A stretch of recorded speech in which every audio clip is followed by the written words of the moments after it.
Lesson 7 का part 6 पढ़ रहे हैं और एक थ्योरी के नाम पे आपका ये 12 क्लास का थ्योरी ऑफ हो रही है। ठीक है, इसमें देखिए आपको बता रहे हैं हम एम्पियर का परपथी नियम का अनुप्रयोग, जो आप पिछले वीडियो में पढ़े थे। तो इसमें आपको क्या देखना है कि अनंत लंबाई के ऋजुरेखी धारावाही चालक के कारण उत्पन्न चुंबकीय क्षेत्र। ठीक है, इसमें देखिए आपको क्या मिलता है। जैसे ये चालक है आपका ऋजुरेखी अनंत लंबाई का, तो माना एक अनंत लंबाई का ऋजुरेखी चालक जिसमें आई धारा बह रही है, ये बह रही है आई धारा आपको।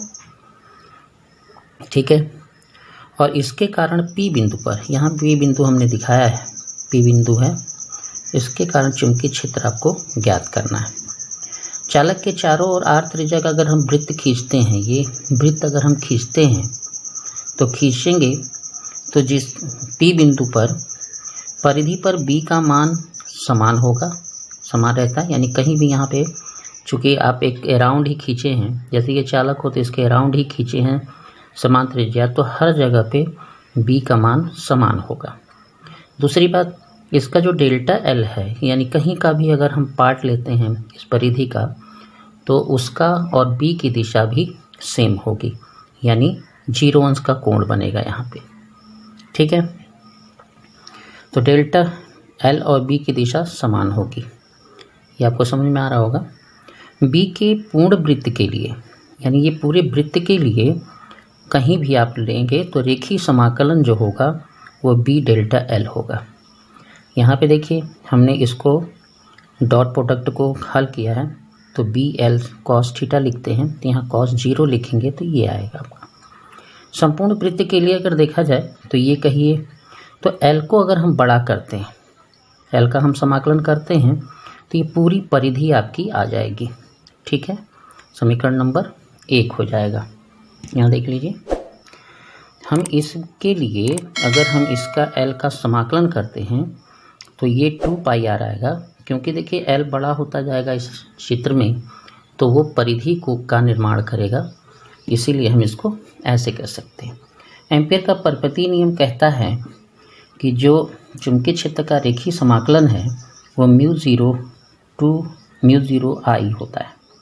दोनों को देखिए कंपेयर कर देते हैं, यानी इसकी जगह पे हम ये भी लिख सकते हैं और ये भी लिख सकते हैं। तो दोनों को अगर हम ले लेते हैं 1 से तथा 2 से, है ना, दोनों को अगर सम्मिलित करते हैं तो B delta L B 2 pi R, यानी ये था आपका, है ना। उसके बाद हम इसकी जगह पे ये वाला रख देते हैं, तो आप हल करेंगे तो सीधे रेखीय धारावाही चालक के लिए आपका ये सूत्र निकल के आएगा। जैसे यहाँ देखिए b बराबर ये सारा नीचे उतर जाएगा और इस तरह से हो जाएगा। समझ में आ गया होगा। ये एम्पियर के परपथी नियम का हमने यूज किया है। जैसे इस सूत्र का हम जहाँ यूज कर रहे हैं, तो ये एम्पियर के परपथी नियम का यूज है, जिससे हम अनंत लंबाई के धारावाही चालक को चुंबकीय क्षेत्र निकाले हैं करीब में। अब देखिए हम लोग पढ़ते हैं धारावाही प्रणालिका। किसी भी बेलनाकार कुचालक हो, अंदर कुछ सुचालक हो, पर चालक तार लपेट कर उसमें धारा प्रवाहित अगर करते हैं तो जो निकाय बनता है, जो चुंबक की तरह व्यवहार करता है, उसे हम धारावाही परिनालिका कहते हैं। जैसा कि हमने दिखाया है कि ये एक बेलनाकार आपका कुचालक है और उस पर हम ये रेड कलर का जो दिखा रहे हैं, ये चालक तार लपेटा गया है। जब इसमें हम धारा प्रवाहित करते हैं तो ये जो है चुंबक की तरह व्यवहार करता है। ये एस बन जाता है सिरा और ये एन सिरा बन जाता है, यानी ये नॉर्थ ध्रुव बन जाता है, ये साउथ ध्रुव बन जाता है। ठीक है, अब इसके कारण चुंबकीय क्षेत्र की कल्पना करिए। याद रखिए कि जो ये परिनालिका है, जो ये रेड लाइन खींची गई है, इसको अक्ष बोला जाता है और ये दोनों ध्रुव हैं आपके ए और बी, ऐसे हम दिखाए भी हैं। तो इसके इस सिरों पर, इस सेंटर पर सबसे ज़्यादा चुंबकीय क्षेत्र होता है। अगर हम ये माने कि यहाँ पे चुंबकीय क्षेत्र अगर आपका B2 है और ऊपर वाला B1 है, तो B1 का मान B2 से कम होता है, यानी प्रणालिका के अक्ष पर सबसे ज़्यादा चुंबकीय क्षेत्र होता है। ठीक है, अब ये देखिए आपको हम दिखा रहे हैं, ये परिनालिका है आपका। तो परिनालिका के कारण जो ये बिंदु बनाएंगे आप अक्ष पर अंदर, उसके चुंबकीय क्षेत्र अगर P पर निकालना होगा तो ये देखिए हमारा फाई है और ये हमारा फाई 2 है। तो सूत्र बनेगा P पर चुंबकीय क्षेत्र के लिए μ0NI/2 cos फाई और cos फाई 2, यानी ये कोण का यूज करते हैं। ये आपका मूल सूत्र कहेंगे इसको।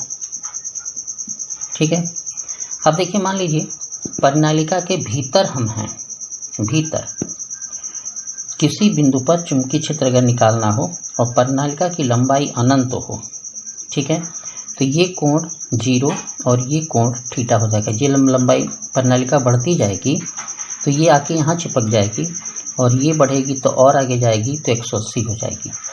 ठीक है, तो हम यहाँ पे देखिए लिखे हैं थीटा 0 और फाई 1 0 और फाई 2 180।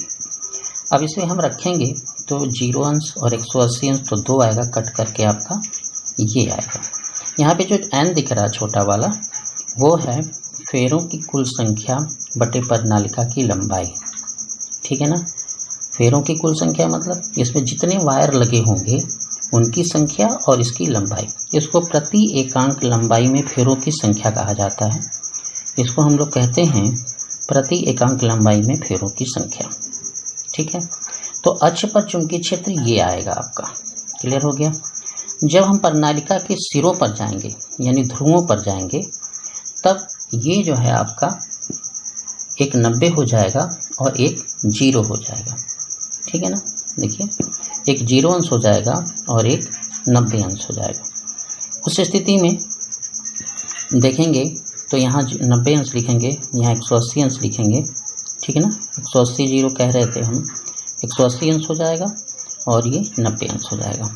तो 90 अंश ये को क्या, मान लीजिए एक सिरे पर आ जाएंगे हम, एक सिरे पर जैसे हम ऐसे आ जाते हैं तो बाकी एक सिरा जब हम बनाएंगे तो ये सिरा तो आपका 90 हो जाएगा। ठीक है ना, यहाँ पे आ जाएंगे और ये आपका 180 हो जाएगा। तो उस स्थिति में आप देखिए कि ये हो जाएगा आपका 0 और ये होगा -1, यानी सब मिला करके आपका ये सूत्र निकल करके आएगा μ0NI/2। क्लियर हो गया। अब इसी से संबंधित एक और है टोराइड। ये देखिए टोराइड एक यंत्र है, एक निकाय है, सिस्टम है, जो लाउड स्पीकरों के देखे होंगे कि गोलाकार आपका चुंबक देखने को मिलता है, ऐसे खाली जगह होता है, इसे टोराइड कहा जाता है। तो इसमें क्या खासियत होती है कि ये धारावाही लंबी परिनालिका है, इसको घुमा करके अगर दोनों सिरों को मिला दिया जाए इस तरह से तो ये गोल सी रचना बनेगी। ठीक है ना, और इसी रचना को हम कहते हैं टोराइड। इसमें देखिए हमने ये परिनालिका लंबी दिखाया है, इसको फिर एक्स वाई को मोड़ करके राउंड में गोल रचना बनाई है। देखिए यहाँ पे तो ये होगा। अब इसके 2 सिरे हैं वायर के जो आपके निकले हुए, जिसमें धारा प्रवाहित हो रही है। तो इसमें हमने दिखाया है 3 पॉइंट, देखिए R, P, Q। याद रखिएगा, थोड़ा सा व्याख्या कर देते हैं हम कि P पर, ये P है टोराइड का अक्ष, अंदर होता है, टोराइड के अंदर होता है, ये अक्ष है, और ये R बाहर है और ये Q अंदर है सेंटर पे। ठीक है, तो याद रखिएगा P पर चुंबकीय क्षेत्र का मान इस टोराइड द्वारा सबसे अधिक होता है और R पे नहीं होता, कम होता है, Q पर भी नहीं होता। ठीक है, या 0 होता है। ठीक है, देखिए लिखा है हमने कि किसी लंबी धारावाही परिनालिका को मोड़कर वृत्ताकार निकाय को टोराइड कहते हैं। मोड़कर बनी वृत्ताकार निकाय को क्या कहते हैं? टोराइड कहते हैं। यह एक चुंबक की तरह व्यवहार करती है। ठीक है, टोराइड के कारण चुंबकीय क्षेत्र, ठीक है, टोराइड के कारण चुंबकीय क्षेत्र B कैसे होता है? तो यदि टोराइड में चालक तार में फेरों की संख्या n हो तथा परिधि यानी 2πr लंबाई l, यानी दोनों एक ही चीज़ है। जब ये टोराइड को हम ये लंबाई शॉर्ट करेंगे, ये लंबाई जो होगी यानी परिनालिका की जो लंबाई होगी वो कन्वर्ट हो जाएगी 2πr में यानी परिधि में। तो ये आपको हम दिखाएं। तो n/2πr या n/l या n एकांक लंबाई में फेरों की संख्या होती है। अगर हम P पर देखेंगे, P पर यानी कि आपका अक्ष पर ये दिख रहा है जो P, यहाँ पे होगा μ0 n/L और B बराबर होगा μ0 ni। ये आपका हो गया। आप इसको जो देख रहे हैं आप इसको n/2πr भी समझ सकते हैं, ठीक है। ये और टोरॉइड के बाहर या टोरॉइड के केंद्र पर देखिए दोनों हमने लिखा है, यहाँ पे चुंबकीय क्षेत्र क्या होता है, 0 होता है। ये आपको समझ में आ गया होगा। रिपीट करते रहिएगा तो आपको ज़्यादा अच्छा समझ में आएगा, ठीक है। इसके बाद आपको मिलेगा, आप चुंबकीय क्षेत्र आपको मिलेगा, इसके बाद न्यूमेरिकल मिलेंगे, हो सकता है 2 पार्ट 3 पार्ट 4 पार्ट में मिले। तो सबसे पहले इसे आप ध्यान से पढ़े रहेंगे तभी न्यूमेरिकल आपका बढ़िया होगा, ठीक है। धन्यवाद।